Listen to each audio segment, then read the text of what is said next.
As you guys already know, 2Hot4Church is where we bring thought-provoking thought from the pulpit to the streets. So we are coming straight at you. So clarity, I am learning from reading this wonderful book. Clarity is something that I know for a fact a lot of people lack. And let me tell you how I know it.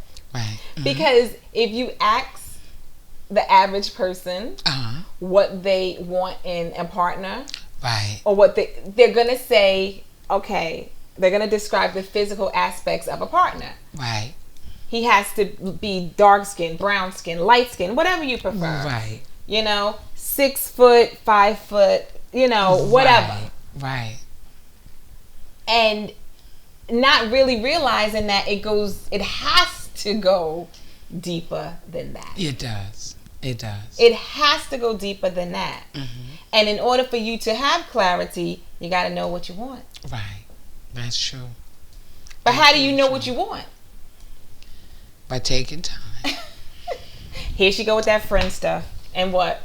No. This wasn't even on the friend thing, actually, this time. Okay. This is really taking time to visualize what you want your life to look like. Okay. I've done this exercise too at my workshops. Okay. I literally, it's time to take a walk into your future, and what I call it is quantum leaping. Yes, I like that name. And so I talk about that in terms of you just sitting down and thinking about the thing, not the things, the material things that you want, but what do you want your relationship to look like?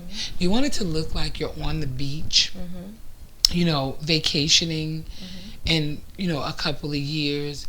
And while you're at the beach, you're loving on one another, serving one another. Not just, the intimate part. I'm not talking about that. I'm talking about intimacy, but not sexual intimacy. Right. You know what I mean? And building this where you laughing till your stomach hurts, and you know that they love you, and you quantum leap. You have to, as you tell the story to yourself about what you want it to look like, what food is cooking on the table, what have you made your partner for dinner. So you're basically mentally placing yourself there. Right. And so when you do that, you can then begin to rewrite the story. You can write your future.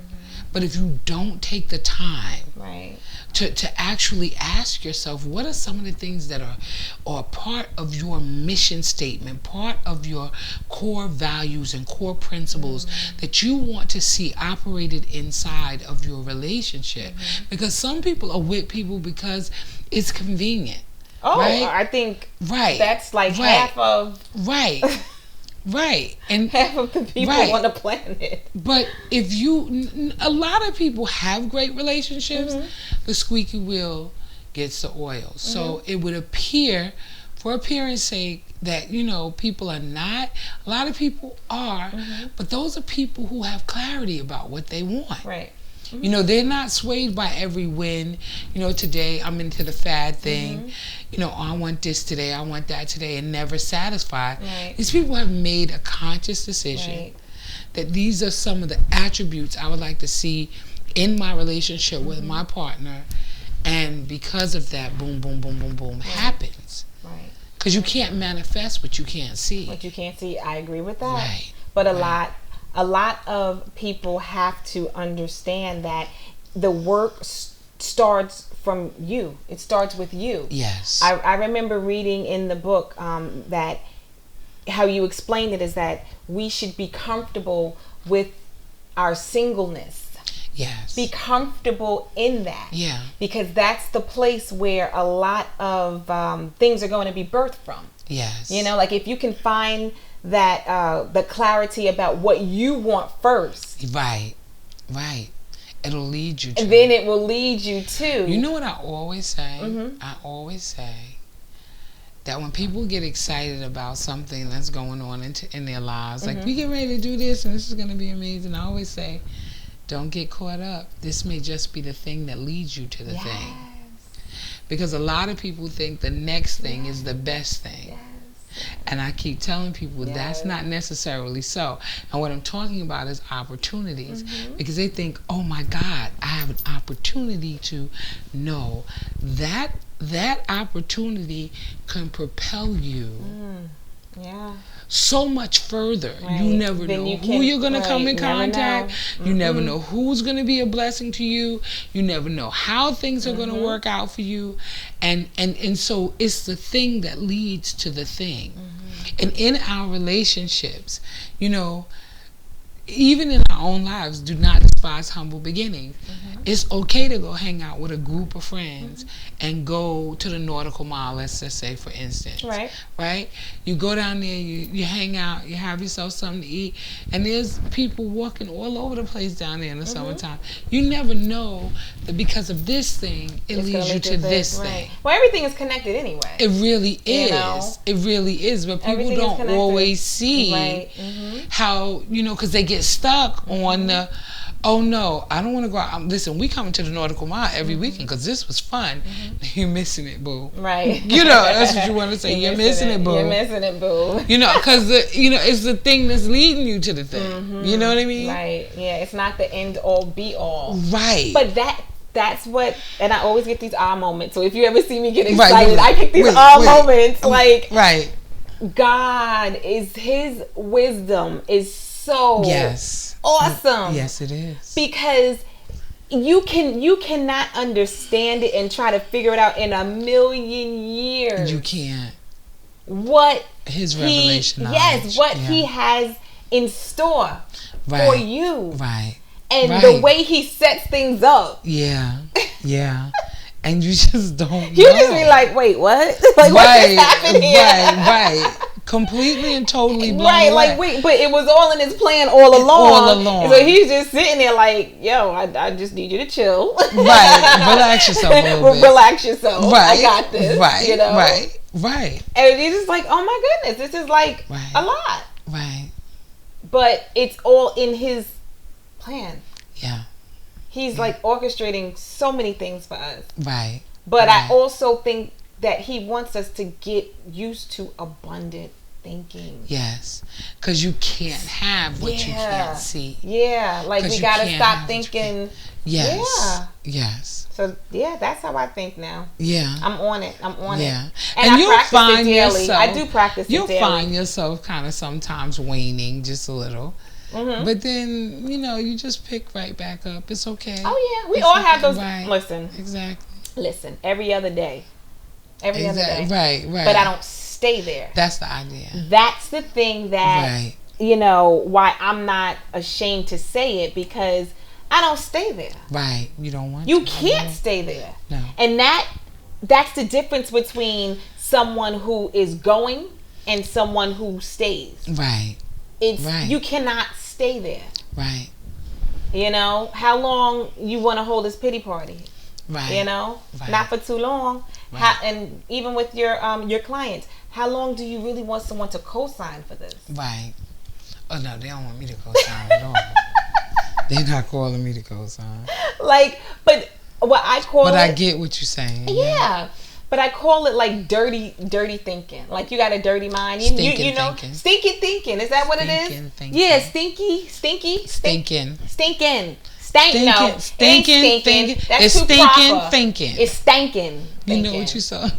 Stinky. Thinking. Stinky. She's so proper. Stinky thinking. Nah. It's stankin' thinking. Like it stank, okay? Right. But a lot of people have that. Yeah, stankin' thinking. Stankin' thinking. Yeah. That's we have to level up. Yeah. Because even in relationships, if you always think that, like I hear this from women a lot, oh, there are no good men out there. So if you constantly saying that there are no good men, that's what you're gonna find. Right. And I can remember someone used to always say that, and I was like, how could you think? Like, no way. I made it got to me so bad. The person was continuously saying it. It got to me so bad. I made a video about it. And I really did, because I just wanted people to know, like, regardless of what you've been through, listen to me. There are good men out there. Right. I don't care what nobody says. Like, but the more I heard it from this particular person, the more I saw that she began to just meet different no good men. Right. But then I said, oh no, this is not it. It can't be it. Right. But it's that dirty, stinking thinking. Right. That a lot, and even men have it. I've heard men say things like, okay, all women want, is like money. Like, we're like all that materialistic type. A lot of us are not. I mean, let me say this. It wouldn't hurt. You know what I mean? But that's not, a lot of us women can carry ourselves. Right. We just don't feel like it's fair that we have to always carry you. And I'm sure men wouldn't think that it's fair to always have to carry a woman. You understand what I'm saying? No, it's two different things. Well, financially. No, it's two different things. Well, I do hear men say, that we want money. And it's like, no. To this, because we've gotten, like, men, okay, if he's making more money, maybe. If he is not, right? Okay. Then that's going to be a problem. He may want her to work to bring in some money because he's making the majority. He's like, you work because I'm always having to pay the bills or whatever. Okay. Right? But it's kind of different if the woman is making more money. Okay. And he is not putting in his share. It's different. Okay. I don't so know if you're that saying makes, that I'm trying to. So you're saying that it's different when a woman is forced to take care of a man. Right. Okay. Right. Yeah. I don't. Right. I wouldn't want to be forced. Right. No, I don't think anybody wants to be forced either way. But I'm just saying the dynamics change a little bit, and I don't know if I conveyed that properly, but I'm gonna leave that right there. Okay. But a lot of men have this idea that, women, all we want more than anything is someone to financially take care of us. And that's not, to me. No, because I don't agree with that. Everybody just needs to get in where they fit in and help where they can. You know what I mean? I don't agree with that. I don't agree with that. First of all, and I keep telling people this all the time, money is a poor reason to be together or apart. You know what I mean? Because people leave people for money and because they ran up to credit card bills and they do all of that. And I get it on some level from, the flesh perspective. You don't want to be tied to anybody that's just going to keep bringing you down. But there's a whole nother dynamic to this. Like, do you love that person? And you question the authenticity of their love. Like, if you're going to leave me over some credit card bills, I mean, isn't this a discussion? You know what I'm saying? Isn't it, And for some folks, some people are shopaholics and they don't stop. They need to go into counseling or something. I don't know. The point I'm trying to make here is money is a poor reason to be together or apart. If you truly love somebody, don't let money be the root of the reason why you break up. I agree with that. You struggling. You see me over here struggling. You struggling. Because if I always have to carry you financially. Don't choose anybody that you feel like you're going to always have to carry. Not saying that I would choose on purpose. No. But if we're going down this road, this relationship, and it just so-called happens that I'm constantly I feel myself putting out more or always having to put out more than you, then I don't, that's not very attractive to me. I would want, like you just said, you would want someone to play their part, you play your part, and just bring it all together. Right. But if one person is pulling more of the weight than the other person, that is a big turn off. Yeah, it can be. That is a big turn off. And that would be in my opinion, that would be a very good reason. To what?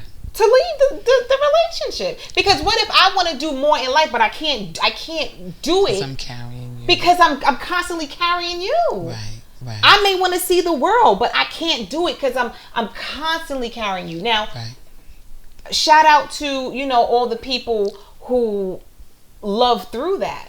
Right. Who can... You just saying, I can't. Who can put themselves aside. But that's what you're doing. You are now putting your desires. Right. you know, aside. The things that you want to accomplish aside. You're sacrificing a lot. Love will make you do that. To be in the, and some, so, you know, if you have to carry someone all the time, that would be a reason to like, to me, it would, because that means I am putting my personal desires, and I know I say a lot of me, if that's what the but a person would be putting aside their dreams, their, you know, some things that they want to accomplish, and that's a lot to ask a person to constantly sacrifice when that's not how the setup was originally. Right. And it's subjective too. Okay. It's subjective. I'm not saying that answer is right. No, that answer is not a good answer or the right. Like, it's okay legitimately for you to feel that way. Right. Legitimately. Like, your feelings are valid. How you feel and what you want your life to be is absolutely imperative for you to have some of those things. But you'll find out when you really fall in love, that'll be when the shift comes, because you won't, even if you said, you know, well, babe, we going to Italy, and you found somebody who absolutely loved and adored you or whatever, and they want to go to Italy too, and now it's going to cost you double because you know, somebody else is flying. You make the sacrifice for them if you love them. Right. You would sacrifice, and you may not be able to go to Italy or travel every year as often, right. But because you love them, you would make the concession, and you would, and you know what, and it wouldn't even feel like a sacrifice, because you love this person, it wouldn't, like, you know, people use that term like, oh, I'm giving up. You're not actually giving up anything. You're actually gaining something if you have somebody that wonderful in your life. Because you got to think, like, you want to create a life here that you really don't need a vacation from. Right? Abundant thinking. So if you're doing that, and Italy is just like the cherry on the top. Right. You know what I'm saying? It's like, oh my God, me and my baby going to Italy. Right. You know, but it's not. I'm paying for it, but me and my baby still going anyway. Right. You know what? You know what? You are hilarious. But you never know. You never know what's going to come up. But me and my baby going to Italy. You never ever know what it's going to be. You might not be paying for it. It may look ugly, and it may turn out to be something entirely different. Okay, abundant thinking. Abundant thinking, people. Yes, I like this. I like this. This was a good show. I like this. Really, I like this. So if you guys have not already gotten a book, okay? Yes. Because you should have already got it, but if you have not already gotten it, please go to Amazon. And I'm telling you guys, it's a life-changing book. Thank you so much. Yes, thank you for being this awesome person to, you know, really be so concerned about others, to put together a book that really helps. It helps. So get the book. It's called Perfectly Imperfect. It's by Miss Kim Love Jones, and it's key principles that lead to your best relationship ever. And follow me as well, Genese. 2Hot4Church IG, 2Hot4Church also on Facebook. You can also email me at, what is the email? At Gmail, 2Hot4Church@gmail.com. 2Hot4Church, y'all. And where are you at? Where can they get you at? I am at reallovejones.com. I'm at reallovejones678@gmail.com. Check us out at the link on the links below. Yes, all the links below, all the information to contact either myself or Miss Kim Love Jones. That you'll find them on the link below. Okay, guys. So thank you very much. We love you. Thank you for watching. Hoping that you guys were blessed by something that we said tonight. And we'll see you next time. Bye.